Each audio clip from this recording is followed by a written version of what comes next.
Next on the news, ahead of Thanksgiving, a Queens parish is expressing their gratitude for Catholic Charities Brooklyn and Queens. As people across the country prepare to host a Thanksgiving dinner and cook a feast, the line behind me tells a tale of two cities. I'm Jessica Easthope with how they're celebrating and the organization they're thankful for this holiday.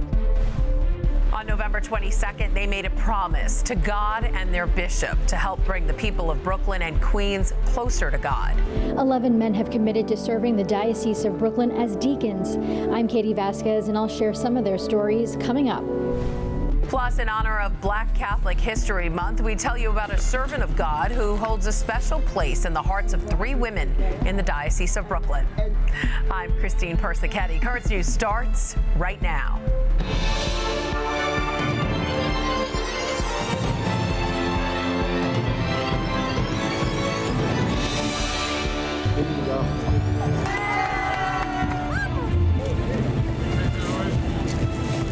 It's a Thanksgiving tradition that gives back to the community. Catholic Charities Brooklyn and Queens giving away hundreds of birds to ensure every family can enjoy the holiday staple.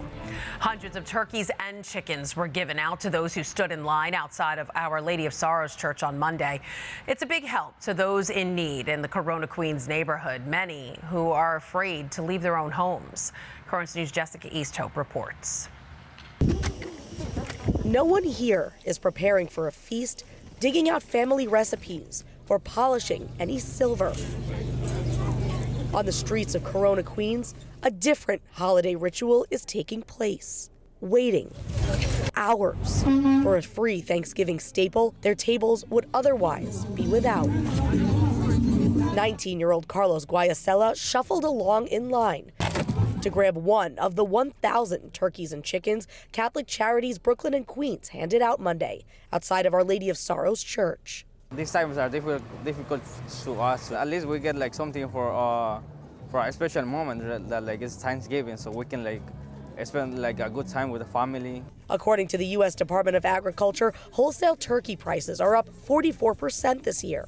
And while the American Farm Bureau Federation says the entire meal is cheaper, hovering around $55 for a family of 10, Carmen Fajardo has nothing to spare. Everything is expensive.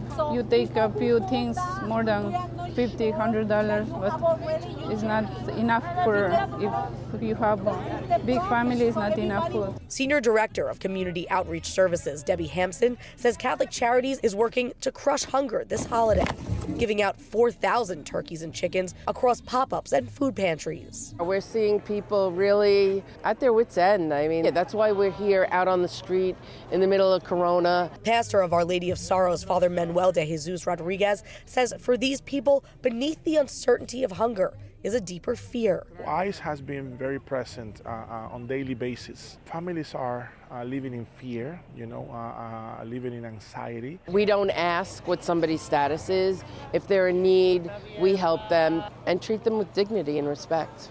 1,000 families served and another Thanksgiving down for Catholic Charities Brooklyn and Queens. But when there are mouths to feed, the need never takes a holiday. In Corona, Jessica Easthope, Currents News. If you need help ahead of Thanksgiving or want to donate to Catholic Charities efforts, just go to ccbq.org.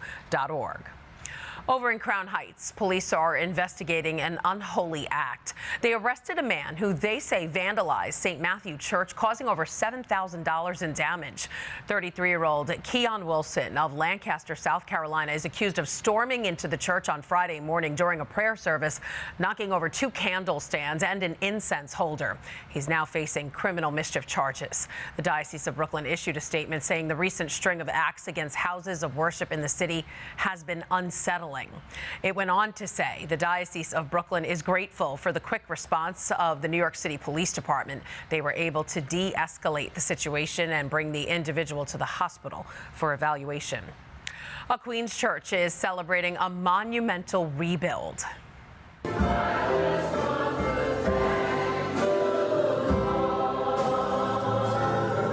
Bishop Robert Brennan blessing Christ the King Church over the weekend after the Springfield Gardens Parish underwent 8 months of renovations.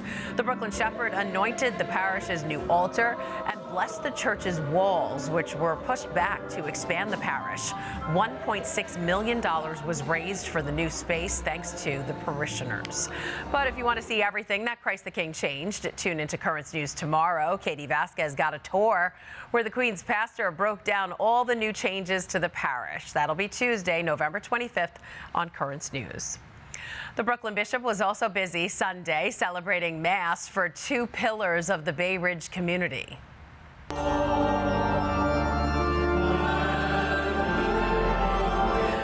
At St. Anselm Church brought together young and old as parishioners asked the Lord to help the young athletes of the Catholic Youth Organization as they start their basketball season, and congratulated the members of the Cathedral Club as they celebrate 125 years.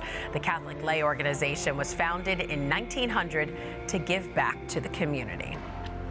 The Diocese of Brooklyn welcomed a new class of deacons over the weekend. 11 men received the sacrament of holy orders at the Co-Cathedral of St. Joseph in Prospect Heights.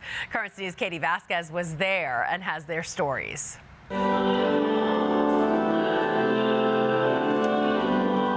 These 11 men walk into the Co-Cathedral of St. Joseph. Present.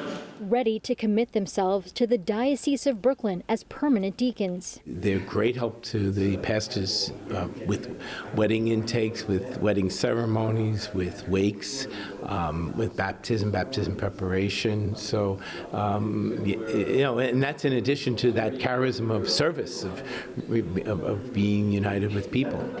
Do you promise respect and obedience to me and my successors? Each making a promise to Bishop Robert Brennan that they will do what's best for the church. And then Bishop Brennan lays his hands on the men, officially ordaining them. It's a day of joy and also of accomplishment. And like I told my family, it's a big day for me. Not for me, but for the church as well. It's a great day for all of us, for me, for my family, because this dream coming true. And I just attending the call from God. 25 years ago, George Mugaius converted from Greek Orthodox to Roman Catholic. He needed approval from Rome to be ordained and received word days before. The dispensation, which it came in, and this is things happen always in perfect time, but also everything happens in the details where God is speaking to us in every moment and every event. The Diocese of Immigrants has had a growing number of Hispanic deacons, more diverse than the national average. Jose Arias is one of 4 in this year's group, and he's excited to serve the Spanish-speaking community. It's a big honor and responsibility too, because I know our community is growing. And there's no doubt that these men will help their individual parishes in more ways than one. Many of our movements and our parishes have many retreats and activities that are perfect outlets for the ministry of a deacon. In Prospect Heights, Katie Vasquez, Currents News. If you are considering a vocation and looking for more information, just go to dioceseofbrooklyn.org/offices/vocations. Still to come on Currents News, Pope Leo XIV speaks out about the kidnapping of hundreds of children and teachers who were taken from a Nigerian Catholic school. Plus, in honor of Black Catholic History Month, 3 women speak about a servant of God who made them proud to be Black and Catholic.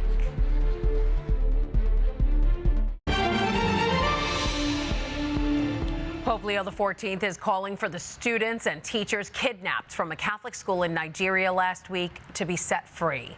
More than 300 children and 12 teachers were taken by gunmen during an attack on St. Mary's School in north-central Nigeria on Friday. Some of the students are as young as 10. The African country has been experiencing a growing wave of attacks by armed groups as well as religiously motivated crimes. At his Sunday Angelus, Pope Leo prayed for an end to the violence. Rivolgo un accorato appello affinché vengano subito liberati gli ostaggi ed esorto le autorità competenti a prendere decisioni adeguate e tempestive per assicurarne il rilascio. Preghiamo per questi nostri fratelli e sorelle e perché sempre e ovunque le chiese e le scuole restino luoghi di sicurezza e di speranza. President Donald Trump says Christianity is facing an existential threat in Nigeria and threatened to cut aid if the violence there continues. The commander-in-chief isn't the only American speaking out about Christian persecution in Nigeria. Rapper Nicki Minaj brought her star power to the United Nations last week to denounce the situation there. She stressed that the lack of religious freedom isn't only happening in Nigeria, but also in different parts of the world. Faith is under attack in way too many places. In Nigeria, Christians are being targeted, driven from their homes, and killed. Churches have been burned. Families have been torn apart, and entire communities live in fear constantly, simply because of how they pray. Minaj even called on her fans to stand up against the injustice. Finally tonight, in honor of Black Catholic History Month, a story Black Catholics across the country have been anxiously waiting for. There are 7 African Americans currently on the path to sainthood. And for 3 women, one of those saintly 7 remains close to their hearts because servant of God, Sister Thea Bowman, taught them how to connect their faith and their culture. Currents News' Jessica Easthope has that story. Darcel Wilimowski, Barbara McFadden, and Pearl Bernardin are 3 women who share more than faith. They share pieces of a woman who changed their lives. When you're in the presence of someone who is so filled with the Holy Spirit, it comes out of their mouth, their eyes, the very touch of their hand. A plain white slip, a handkerchief, a headscarf, and a letter. To the world, they're worthless. To these women, they're priceless treasures. Why? They could all one day be second-class relics. They belonged to servant of God, Sister Thea Bowman. We have come a long way in faith. Sister Thea Bowman, one of the saintly 7 African Americans on the path to sainthood, died of breast cancer in 1990. Pearl was sent a letter, words of hope from one cancer fighter to another. How to get through the difficult times of, with chemotherapy, radiation. And then her final sentence, I know you're a woman of faith, and if I know it, you know God knows it. Each of the women still draw inspiration from Sister Thea. Darcel is the founder and director of the Sister Thea Bowman Mass Choir, which turned 39 years old this month. No matter what happens to me, I come back to this slit. Barbara, who has worked for decades with Black Catholics in the Diocese of Rockville Center, says Sister Thea changed the way she saw herself. She made it possible for me to be authentically Black and truly Catholic. It gives even more power to these everyday items. Well, now that she's on the road to sainthood, I can't understand. Thea Bowman sat at my kitchen table. A few months after Sister Thea died, Pearl got yet another unexpected piece of mail. It just said, Thea always wore scarves day and night. And I thought you might like to have this one. And I was struck. Until canonization comes, these treasures stay close. Reminders that the saints above once walked among us as friends. So these women wait for the church to say yes to theirs. Jessica Easthope, Currents News. And before we go, do you have a story idea or want to share a tip? Email us at newstips@desalesmedia.org or call our 24-hour number, 718-517-3122. That is this Currents News update. I'm Christine Persichetti. Thank you for joining us because we are putting your faith in the news. Hope to see you again next time.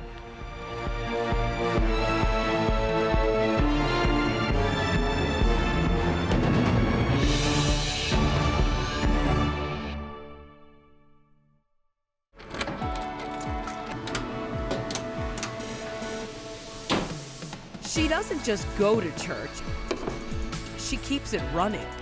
She's the backbone here at St. Peter Choir, so she does it all. Serving to preserve the legacy of this historic Brooklyn church. It's what we do for the greater good and for the proclamation of the faith and for the glory of God. How Violet Chandler makes up the pulse of the parish, Tuesday on Currents News.